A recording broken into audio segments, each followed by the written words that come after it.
Management Lessons from the Ramayana. Teachings for Kings. The Valmiki Ramayana is an ancient Indian epic that holds a lot of wisdom and knowledge for all those who read it. I'm reading the critical version as translated by Baibik Debroy. In chapter 94 of the Ayodhya Kanda, I was delighted to come across an entire section where Ram gives advice to his brother Bharat. Advice on how to successfully run a kingdom. For my non-Indian readers who are unfamiliar with the Ramayana, don't worry, the lessons are universal. Quoted from the Ramayana, I hope you have appointed as ministers noble ones who know about the science, those who are brave and learned and have conquered the senses. Those who are like your own self, O Raghava. The foundation of a king's victory lies in good counsel, from well-trained advisors who are accomplished in the secret text and can maintain secrets. LMM's take. One man cannot know everything, nor is one man's judgment infallible. It is always good to have learned people and mentors who can provide advice when needed. However, the responsibility of the decision-making belongs to you. You must consider their advice, but in the end, you must do what you feel is best. You cannot offload the responsibility of decision-making on your advisors. If you do that, you won't remain the king for long, and if your advisors can't maintain your privacy and secrets, you are better off without them. Quoted from the Ramayana, I hope you have not come under the subjugation of sleep. I hope you wake up at the right time. During the second half of the night, I hope you think about the appropriateness of policies. LMM's take. Being in bed till noon is not wise.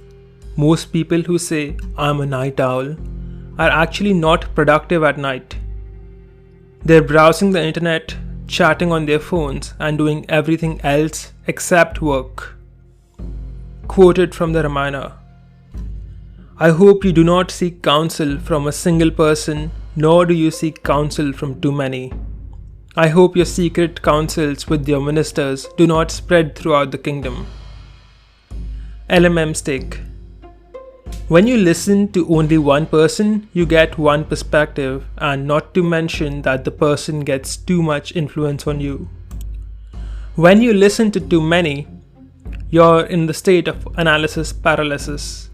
It slows down execution and often leads you back to square one, where too much advice is just as good as no advice. Once again, Ram iterates the importance of having ministers who can keep secrets. Remember, loose tongues sink great ships. Quoted from the Ramayana, I hope you determine whether an objective has minimum cost and maximum gain, and having decided, act swiftly without delays.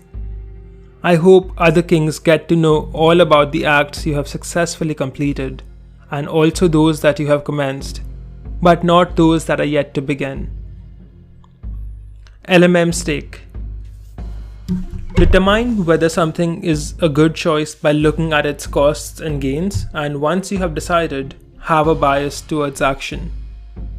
Most people are either too reckless, that is, they act without weighing the pros and cons of their actions, or they are too careful where they think too much but they don't take any on-the-ground action.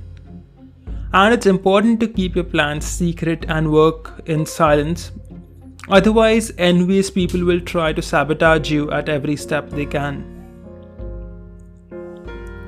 Quoted from the Ramayana, I hope your debates and discussions within your own self or secretly with your advisors are not divulged to others. Reiterated, and I will quote Chanakya here. Before starting any project by the king, long deliberations are indispensable. Success in the project is achieved only when prior deliberations are held as closely guarded secrets. Leakage of state secrets will destroy the project. And I also want to point out that Ram says that it's not wise to divulge your debates with your own self, that is, to not tell other people the things you're considering in your head when you are the king. Quoted from the Ramayana, I hope you prefer a single learned person over 1,000 foolish ones.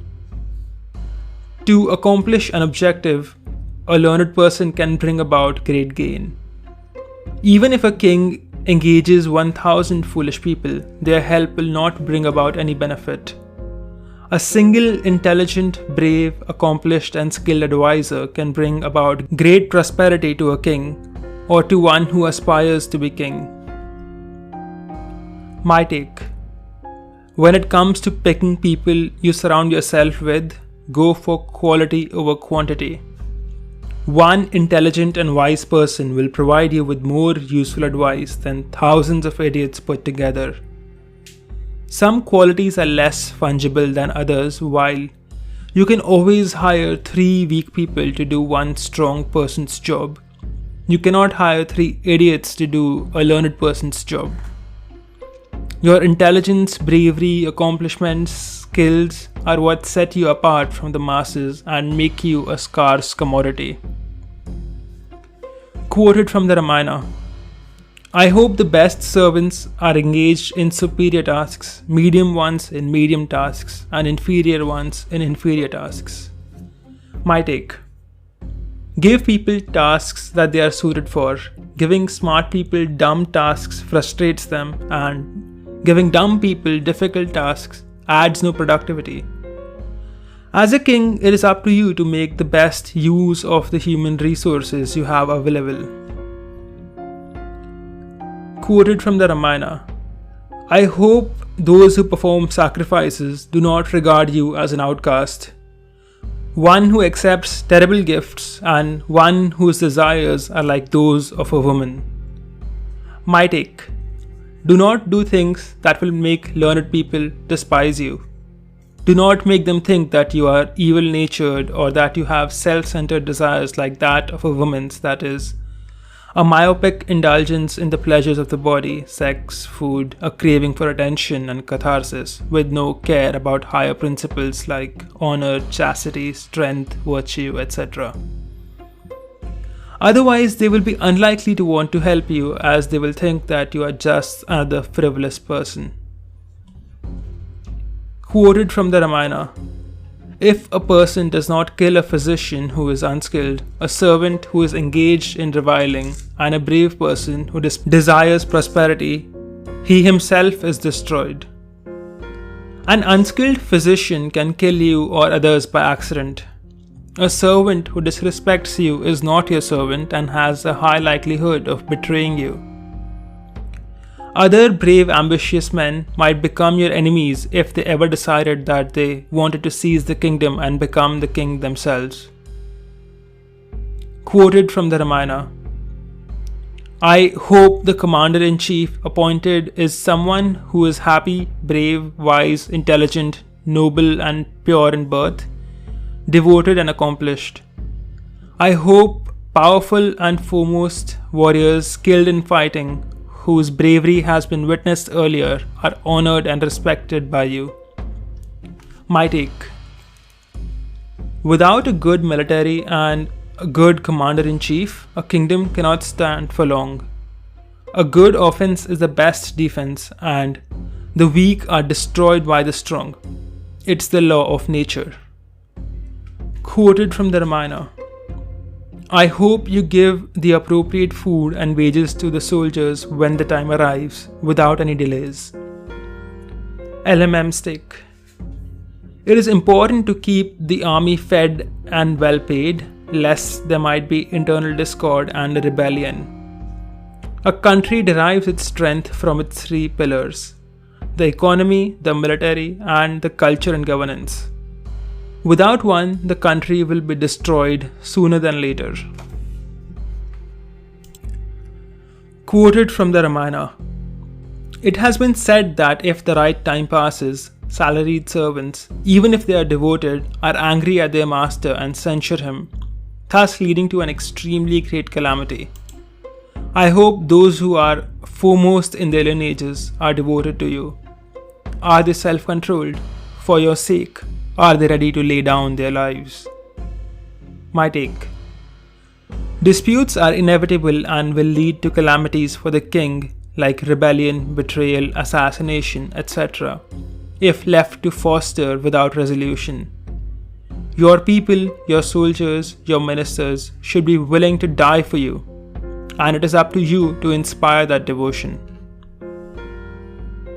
Quoted from the Ramayana. As ambassador in any specific habitation, I hope you have appointed a person who is learned, accomplished, talented, speaking what should be spoken.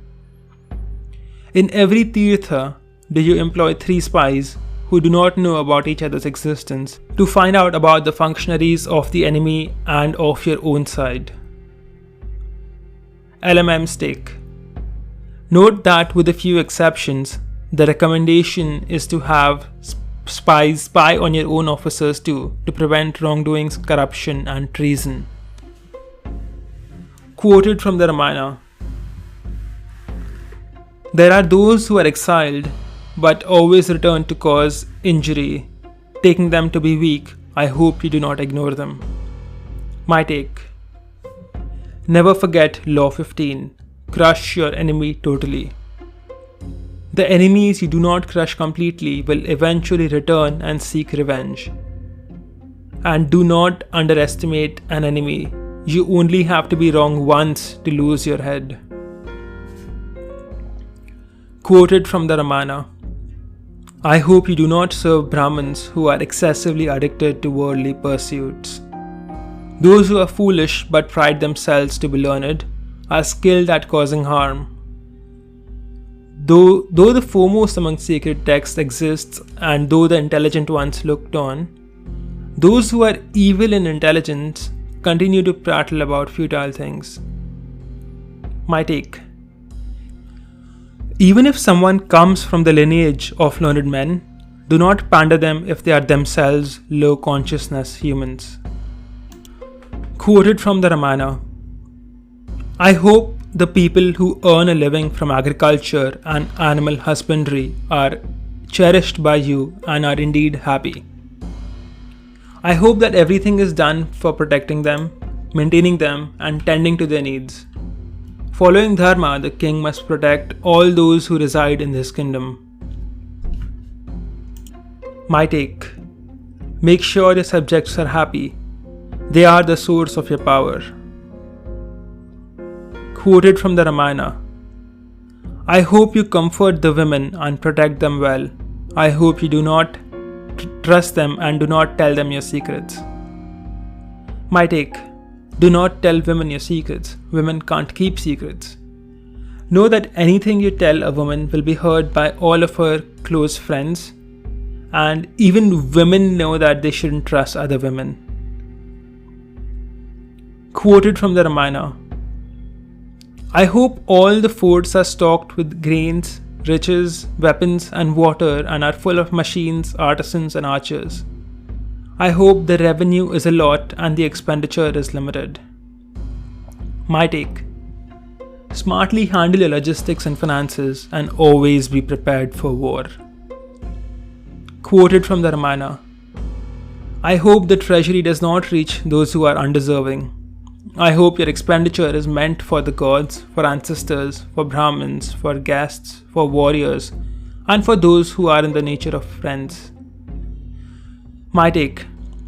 Spend your money only on those who deserve it. Money given to the undeserving is money wasted.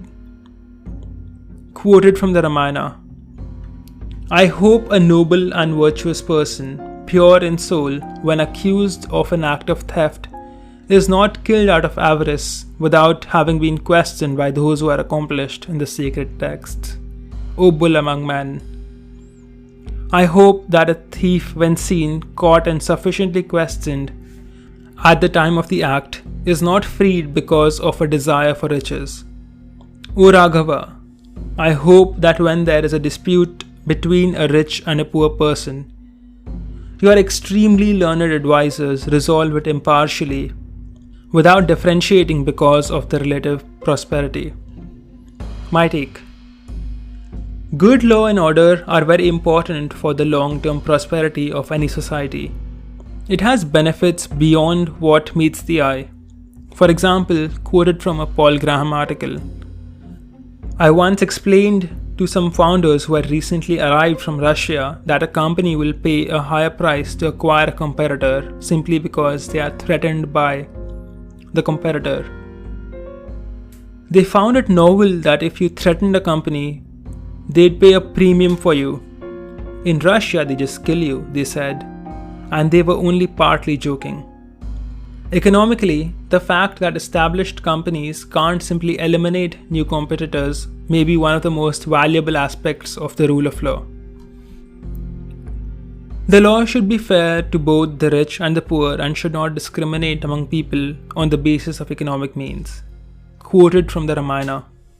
O Raghava, if a person rules willfully, out of pleasure alone, the tears that fall from the eyes of a man who is falsely accused kill that person's sons and animals. My take. If someone falsely accuses another of a crime and there is no basis for that accusation, that is, it's completely frivolous and done solely to harass the person, the person who makes such an accusation that is false must be punished. The justice system has to be kept just. Quoted from the Ramayana. I hope that through gifts, thoughts, words, you please three categories of people: the aged, the children, and foremost among those, people who are learned. I hope you bow down before seniors, the aged, ascetics, gods, guests, chaityas, and all the Brahmins who have become successful in their objectives. My take. Give respect where it is due and do not let your ego swell up. You are a king, not a god, and where arrogance begins, learning ends. Quoted from the Ramayana. I hope you do not obstruct the observance of dharma through your pursuit of artha, or your observance of artha through your pursuit of dharma, or your pursuit of either through excessive attachment to kama. My take. Do not let your pursuit of material gain get in the way of your spiritual gains and righteousness, and do not let your spiritual gains and righteousness get in the way of your material gains. And above all, do not let an addiction to pleasure get in the way of both spiritual and material gains. Quoted from the Ramayana.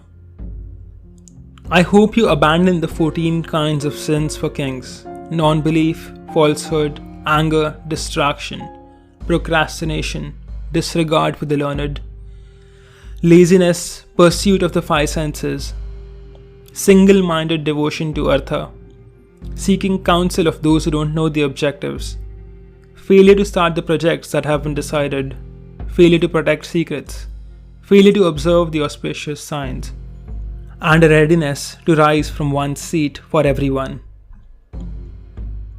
Here are 14 things that are called sins for kings. Non-belief in oneself and God only weakens a person's resolve and decreases their bravery and valor. Falsehood erodes trust in the king and the satisfaction of the subjects. Anger makes your underlings start lying to you. When you get angry when someone tells you the truth, expect them to start lying to you in the future. The distracted can't make progress in any endeavor simply because they lack focus. Procrastination and laziness lead to stagnation.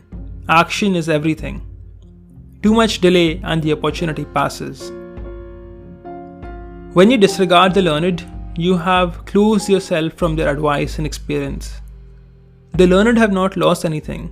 The only one who has lost something valuable is you. When you single-mindedly pursue pleasure, anything you are responsible for, be it a kingdom, a family, or a business, it all collapses. Focus on what is important. Pleasure cannot be your number one priority if you want greatness. You are a king, not a commoner.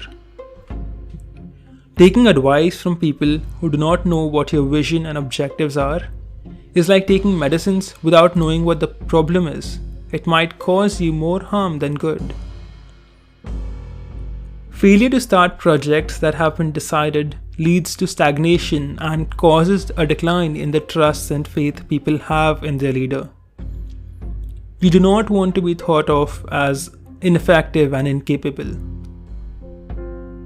Failure to protect the state's secrets might lead to an enemy getting too much information and might cause a calamity like an enemy attacking at an inopportune moment or the king getting assassinated.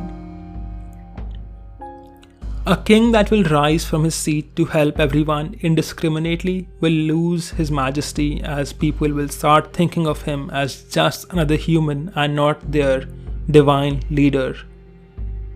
You must know that when it is the right time to involve yourself and when you shouldn't and to what extent.